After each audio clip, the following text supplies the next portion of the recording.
Hi guys, welcome back to the channel. So today I thought we'd do a little Q&A. This is for my 23 beautiful, wonderful, amazing subscribers. And I know all of you asked for this.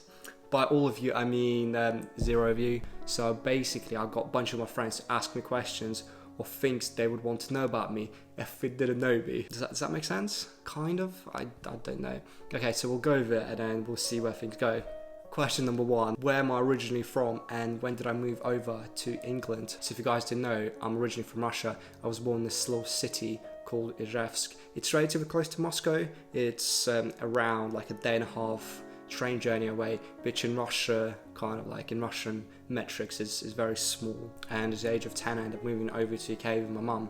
What languages do I know? I'm relatively fluent in 2 languages, which is English, as you can tell, and Russian. Здравствуйте, ребята, я все еще русский знаю. From what I hear, I've got like a pretty fat English accent when I speak Russian, which is quite interesting. Yeah, I actually got a funny story. When I came over to the UK, I couldn't speak English whatsoever. And so I was like, you know what, I'm not learning English. Everyone's gonna learn Russian, and I'm never gonna learn English. I don't need it. And yeah, it's funny because 4 years later I actually more or less forgot English and I had to completely relearn it with the help of like a Russian tutor. Know a tiny bit of Portuguese. Olá, tudo bem? Vai dormir? Yeah, my ex-girlfriend's Portuguese, so I said I've learned a little bit. I've known like 2 words. It's kind of bad because I took Portuguese lessons when I was self-isolating in Portugal for 3 months. But yeah, I don't really know as much as I should do really. I also know a bit of Spanish because I learned it during secondary school. And there's this passage I'm basically memorized when I was 13. For some reason I can still remember it. And if any of you are Spanish, I'm so sorry, the accent is really bad, so it goes similar on lines of Olá, me llamo Yarek, não me devo vacaciones a Rusia porque tengo familia allí, sin embargo el año pasado mi familia y yo fuimos a Estados Unidos donde visitamos Hollywood, and there's a bunch more, but like, we haven't got all day. Next question, how different is living in Russia and living in England? Well, to be honest, it's completely fucking different. Firstly, it's a bit skewed because the first 10 years of my life were in Russia, and a lot of it was like unconscious years. I didn't really, more or less, not really think for myself. My brain wasn't really developed, so I didn't really know what I was doing. But like the other half of my life was spent in England, slightly, I guess, skewed. And yeah, it wasn't until I was basically living in England I realised, I guess, how lucky and grateful I am to be living in UK compared to Russia. Obviously Russia's not bad, but like just relatively speaking, it's just completely different. Everything from education, where I can get there, to just different opportunities, to what I can do with my life, to even sports or just people I guess I meet. For example, in Russia, when I was like 9-10 years old, I would go to school basically from Monday to Saturday. Yeah, I know at 10 years old I was going to Saturday school for like 4 or 5 hours, which is just absolutely nuts. And then I would be there for like 5-6 hours, and I'd come back and then I'll have to do like about 6 hours worth of homework, and then afterwards I normally had some sort of like sports class or just some sort of activity, whether I did karate, I did a bunch of like sport, then I did like art lessons, and I did like basically a bunch of other stuff, which is full on. But when I came over to the UK, firstly like maths classes and just a bunch of other stuff, which is kind of universal more or less, was just so far behind in UK. And also like the biggest thing for me when I was that small is like in England, there's no real homework when you're kind of like that little. In England I was like allowed to kind of live, I guess, and do stuff I wanted to do, instead of me just kind of like having to do like all the school stuff and then doing all the other stuff on top of that. I was like, it's a bit crazy because I remember coming back home from school in England, and I was like, what do I do now? Like, what's all this free time about? Like, I've never had it basically while I was in Russia, which is, I guess, I had some of my childhood here because in Russia just didn't really have any.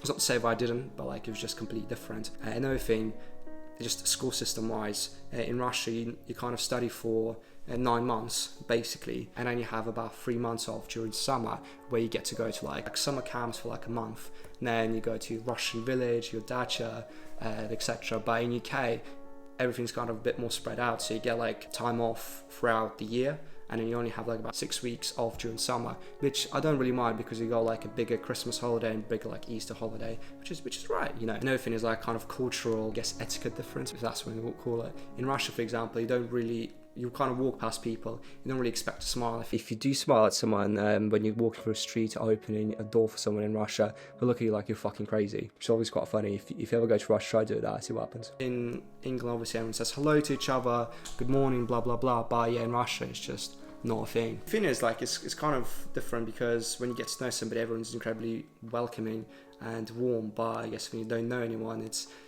from an outside perspective, it might seem like everybody's very cold, which I can totally get. Okay, so in terms of salaries and just surviving in Russia, just crazy. Because, for example, let's compare like a salary of a doctor in Russia, like a GP, let's say, it's around like about 30,000 rubles.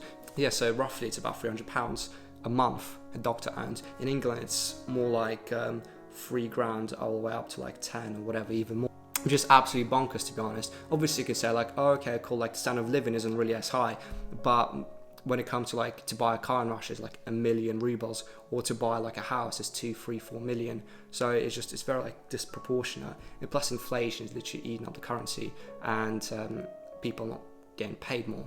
So obviously Moscow is a lot more expensive and the salaries are a bit more, but for example in like a little city like Izhevsk, like people don't get paid a lot, and then everything's kind of everything is just run upon just adrenaline and kind of like survival. People don't really like, I guess, live in Russia. And then another thing about Russia, like all the money gets pumped into like this really big cities like St. Petersburg, Moscow, and maybe even Sochi, and basically a bunch of other cities, like a few other cities, and then all the money goes towards there, and then these other villages, cities, etc. we don't really get paid, we don't really get as much funding, which is also very unfortunate. So if you're in Russia, you either try and do the most of what you have, which is a lot of time, not a lot, or you try to move to Moscow or St. Petersburg, etc., or even abroad if you can, to kind of try and pursue a better life, which in a lot of cases is very difficult. It's incredibly difficult now, especially now, to get out of Russia than it was like, let's say, 10 or like 15, 20 years ago.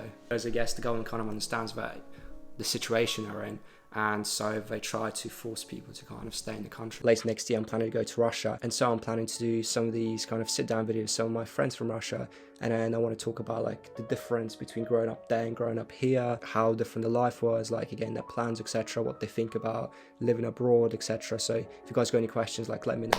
Okay, next question, what did I study at university? So I did civil engineering at Coventry University, and I've recently graduated. Hence some of my titles: Productive Week and Day in Life of an Unemployed Graduate, which if you want to check it out will be somewhere in the description below, or like in the icon somewhere here. Was it a good course? Yeah, I think so. Did I learn a lot of stuff in civil engineering itself? Not really. Did I get a bunch of like really good experience and knowledge from outside of it? 100%. Why did I want to start a YouTube channel? I actually made a video about it, and if you want to check it out, I'll link it somewhere down here. But in short, I grew up watching YouTube, and I always had kind of an idea of starting a YouTube channel, but I was always incredibly afraid to kind of start it, and now I literally have no excuse not to do it. Next question, where do I see myself in 5 years? Well, I don't really know, to be honest, but I've got some like general ideas. Then I proceed to ramble for the next 20 minutes. Again, I understand but you don't want to see that, so here's the shorter part. Another thing is there's going to be another Bitcoin halving in around 4 years from now. So in 5 years, I'm expecting to make a decent amount of money in crypto, which will be quite cool, and use that money again to build this up or build like whatever else up. And another big thing is obviously YouTube. So I want to consistently post a video a week on this, around a video a week, and have around like 100 videos, 102 videos in 2 years, and I kind of reflect on that. I know that I'm going to learn a lot from it, and I'm probably going to stick to it for the next 5 to 6 years, and we'll see where it goes from that. I don't really have major expectations of getting subscriber counts, because I don't want to be focusing on outcome goals. I want to be focusing on like input goals, what I can actually control. So in this case, like making YouTube videos, so that's something I have complete control over, and it's something I can more or less predict outside of what I can actually do. Does that make sense? I hope that makes sense. Hopefully I would have run a marathon, maybe an ultra marathon by that point. I'm definitely going to run a marathon by the end of the year, but maybe an ultra marathon in 5 years. I think that seems reasonable. We'll see where life takes us. Yeah, in short, I don't really have like 5-year plans, simply because even with my 1 year kind of goals, a lot of the times they change and they kind of evolve. And in 5 years, I'm going to be a completely different person from now and in 5 years. So as long as I have like a general blueprint of where I'm going, which is kind of like YouTube videos focusing heavily on crypto, fitness. Okay, next question. What's my crypto portfolio? I don't actually know my percentage allocation on my whole portfolio, but my main one is probably XRP and Bitcoin Cash and maybe Litecoin. And my strategy with that is I like to take money out of coins which are doing well and then put them into underperforming coins. So things like XRP and stuff, I feel like they'll just do incredibly well once this lawsuit gets settled, which I assume is going to be around the same time as the bull run's finishing. And then things like Bitcoin Cash, because first it's been around forever, then it's on platforms like Robinhood and PayPal, so it's really easy for like the masses to get hold of it. And obviously like Coinbase, Binance, etc., but like on the really super simple ones. I definitely want to make a video of exactly what I learned from crypto, and I guess this bull run, I invested in crypto for the past like 2.5 years. I want to make a video about it, like what I learned from this bull run, again what I'm going to take away from this bull run and kind of apply it into the next bull run. I feel like that should be incredibly interesting. Yeah guys, thank you so much for watching. If you want to see a video of exactly why I started YouTube, I'll link it somewhere down here. Okay guys, thank you, bye.